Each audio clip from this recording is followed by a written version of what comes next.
My business partner abandoned our startup. When I got sick and then she took all the credit, I spent 3 years building a dream with a woman I trusted like a sister. We poured our hearts, our savings, and every ounce of our energy into our startup. We were partners in every sense of the word. Equal shares, equal sacrifice, equal vision. Then I got sick. A diagnosis that turned my world upside down. I trusted Andrea to hold down the fort while I recovered. She promised she'd keep everything running. She promised she'd be there for me. She lied. When I returned months later, she'd cut me out completely. She'd changed the company name, rebranded everything, and was taking all the credit. She told me I was too sick to be useful and she'd done the right thing for the business. I was devastated, furious, and left with nothing. My health was fragile, my savings were gone, and my partner had betrayed me in the worst way possible. I decided to fight for what was mine. The day I got the diagnosis, I was in my office, finalizing a presentation for our biggest potential client. Andrea and I had been working on this pitch for weeks. It was supposed to be our breakthrough, the moment our startup finally took off. I was 38 years old, and I'd never been more excited about anything in my life. Then my phone rang. It was my doctor. "Ms. Harrison," she said, her voice carefully neutral, "I need you to come in. We have the results of your tests." I knew something was wrong the moment she spoke. I'd been feeling off for months. Exhausted, dizzy, constantly ill. I'd told myself it was just stress. I'd told myself to push through. But the look on my doctor's face told me I'd been wrong. "Please,"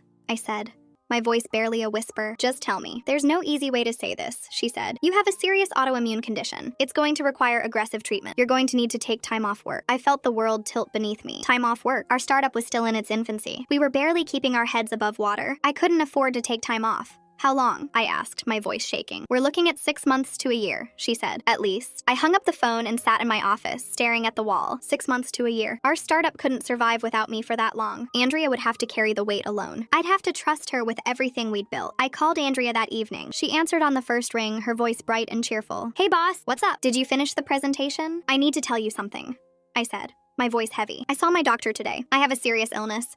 I'm going to need to take time off." There was a long silence on the other end of the line. When Andrea finally spoke, her voice was subdued. "How long?" 6 months to a year," I said. "I'm so sorry, Andrea. I know this is bad timing, but I need you to hold down the fort while I get better." "Of course," she said, her voice steady. "Don't worry about anything. I'll take care of everything. You just focus on getting better. I promise I'll keep things running." I felt a surge of relief. Andrea was my partner, my friend, my confidant. We'd built this company together. I trusted her completely. "I knew I could count on you," I said. "Thank you." The next few months were a blur of doctor's appointments, treatments, and endless exhaustion. I was sick in ways I'd never imagined possible. The medication made me weak, the treatments drained me, and the uncertainty of my future weighed on me constantly. But through it all, I held on to the knowledge that Andrea was there. She called me every week, updating me on the company's progress. She assured me everything was fine, that she was holding down the fort, that I didn't need to worry. "Business is actually picking up," she said one afternoon. "We've landed a few new clients. Things are looking good." "That's amazing," I said, my voice weak but hopeful. "I'm so proud of us." "Just focus on getting better," she said. "I've got this."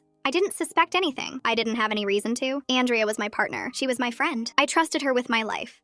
6 months passed. I was slowly starting to feel better. My treatments were working, and my doctor told me I was on the road to recovery. I was cautiously optimistic about the future. Then I started to notice things. The weekly calls from Andrea became less frequent. When she did call, she was vague about the company's progress. She'd talk about new initiatives and strategic changes, but she never went into detail. I told myself I was being paranoid. I told myself it was just my exhaustion making me suspicious. I told myself to trust her. Then I got an email from a former client. It was brief, but it hit me like a punch to the gut. "Hi.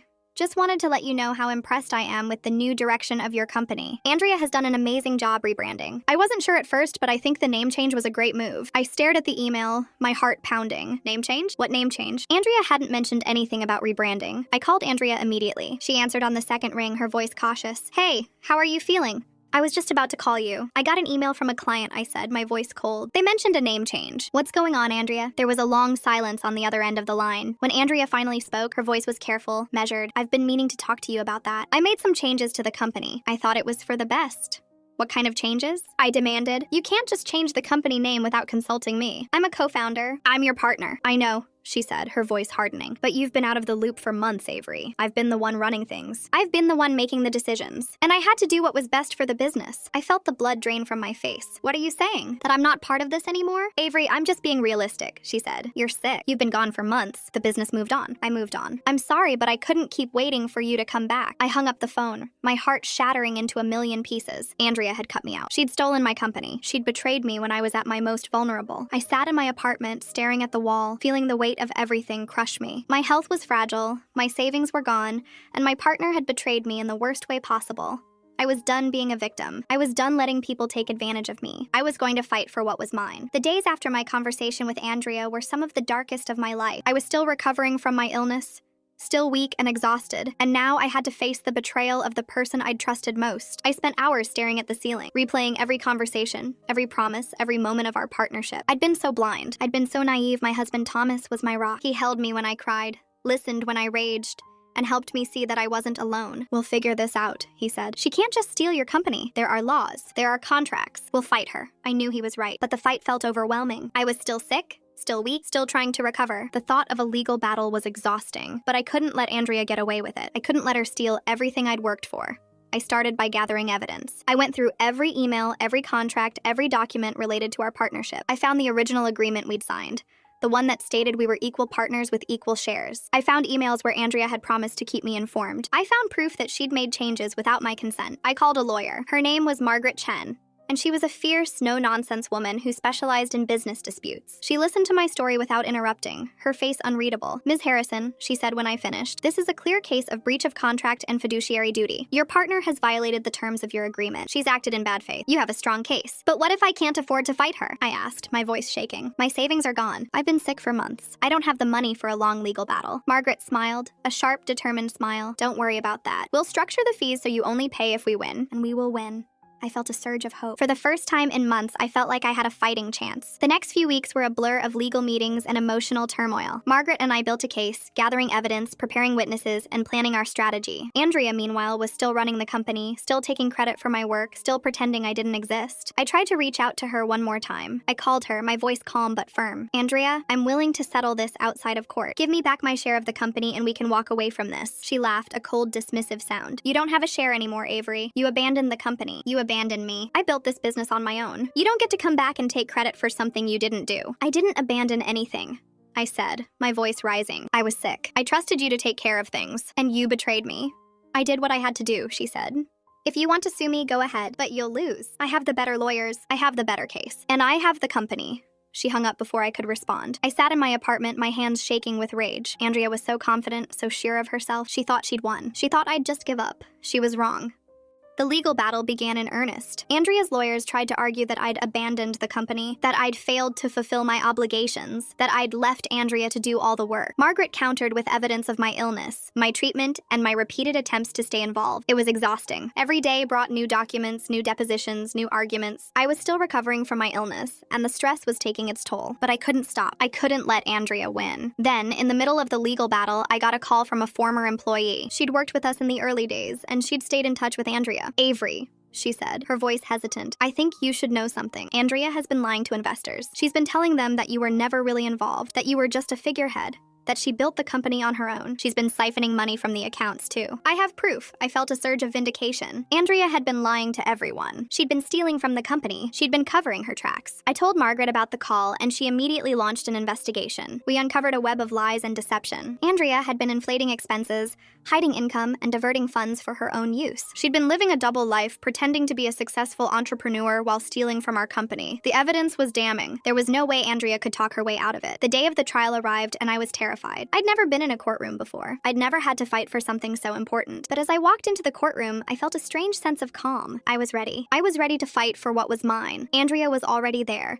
sitting with her lawyers, looking confident and composed. She didn't look at me when I walked in. She didn't acknowledge my existence. Margaret presented our case methodically, laying out the evidence piece by piece. She showed the original contract, the emails where Andrea had promised to keep me informed, the proof of the name change, the financial statements showing the fraud. Andrea's lawyers tried to argue that I'd been negligent and uninvolved, but Margaret countered with medical records, treatment schedules, and testimony from my doctors. I'd been sick. I'd been fighting for my life. I hadn't abandoned anyone. The judge listened carefully, her face unreadable. When the trial ended, she said she'd deliver her ruling in a week. I spent that week in a state of suspended animation. I couldn't eat. I couldn't sleep. I could barely function.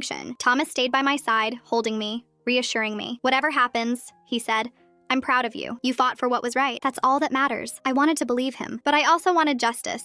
The day of the ruling arrived. I sat in the courtroom, my heart pounding, my hands shaking. Andrea was there too, her face pale, her eyes fixed on the judge. The judge read her ruling. She'd found in my favor. Andrea had breached her contract, acted in bad faith, and committed fraud. I was entitled to my share of the company, plus damages for the financial loss I'd suffered. I felt tears stream down my face. I'd won. I'd actually won. Andrea's face crumpled. She looked at me, her eyes filled with rage. "This isn't over," she hissed. "I'll appeal. I'll fight you until there's nothing left." I didn't respond. I just walked out of the courtroom, my head held high. I'd won, and nothing Andrea could do would ever take that away from me. The verdict was a victory, but it wasn't the end. Andrea appealed as she'd promised, and the legal battle dragged on for another 6 months. It was exhausting, expensive, and emotionally draining. But I refused to give up. I'd come too far to let her win. During those months, I focused on my recovery. My health was slowly improving, and I was finally starting to feel like myself again. I went back to work, not at the company Andrea had stolen, but at a new venture I'd started on my own. It was small, modest, and entirely mine. I poured my heart into it, rebuilding my life one piece at a time. Thomas was my constant support. He never complained about the late nights, the stress, or the financial strain. He just held me and told me everything would be okay. "We've been through worse," he said one evening. "We'll get through this too." I smiled, feeling a warmth spread through my chest. "I know. I just wish it didn't have to be so hard." "It won't always be this hard," he said. "One day this will all be behind us, and you'll be stronger for it." I wanted to believe him, and slowly I started to. The appeal was denied. The judge upheld the original ruling, and Andrea was forced to pay damages and return my share of the company. She was also ordered to cover my legal fees. It was a complete victory, but I didn't feel triumphant. I just felt tired. A few weeks after the final ruling, I received a letter from Andrea. It was handwritten, her familiar script shaky and uncertain. "Avery," it began. "I know you probably don't want to hear from me. I know I've hurt you in ways I can never undo, but I need you to know that I'm sorry. I'm so sorry." I sat down on my couch, my heart pounding, and kept reading. I was so consumed by my own ambition that I couldn't see what I was doing. I convinced myself that I deserved everything, that I'd earned it, that you were holding me back. But I was wrong. You were never holding me back. I was the one who was broken. She wrote about the pressures she'd felt, the fear of failure, the desperate need to prove herself. She wrote about the guilt she carried, the sleepless nights, the constant anxiety. She wrote about the therapy she'd started, the work she was doing to understand herself. "I don't expect you to forgive me," she wrote. "I don't deserve your forgiveness, but I want you to know that I see you now. I see the partner I betrayed, the friend I abandoned, the person I should have been." I set the letter down, my hands trembling. I didn't know what to feel. I was still angry, still hurt, still struggling to trust again. But I also felt a flicker of something else, something that might have been compassion. I talked to my therapist about it. "She's finally acknowledging what she did," I said. "She's finally taking responsibility. But I don't know if I can trust her." "You don't have to trust her," my therapist said gently. "Forgiveness isn't about trusting someone again. It's about letting go of the anger so you can move on.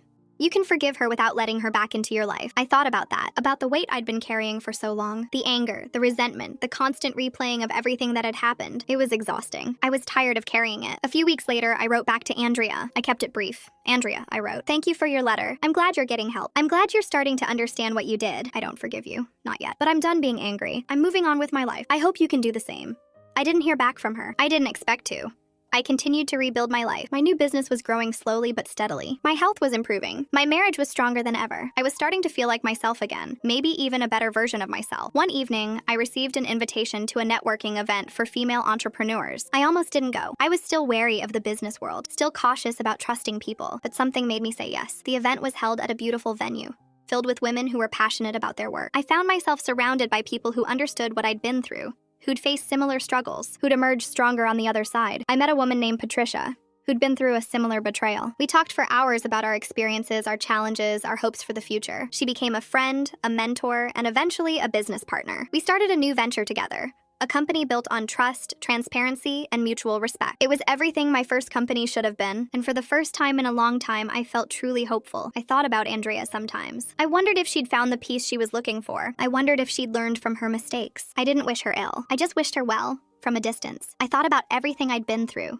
The illness, the betrayal, the legal battle. I thought about the woman I'd been before and the woman I'd become. I'd been through hell, but I'd come out the other side. I was stronger, wiser, and more whole than I'd ever been. One evening, I sat on my porch, watching the sunset, Thomas's hand in mine. The world was full of possibility, and for the first time in a long time, I felt truly free. I'd lost my company, my savings, my trust, but I'd found myself. I'd found my strength. I'd found a love that didn't come with conditions. Andrea had tried to destroy me, but in the end, she'd given me something unexpected. She'd given me the courage to start over, to build something new, to trust again. I smiled, feeling the warmth of the sun on my face. The future was mine to shape, and I was ready to embrace it.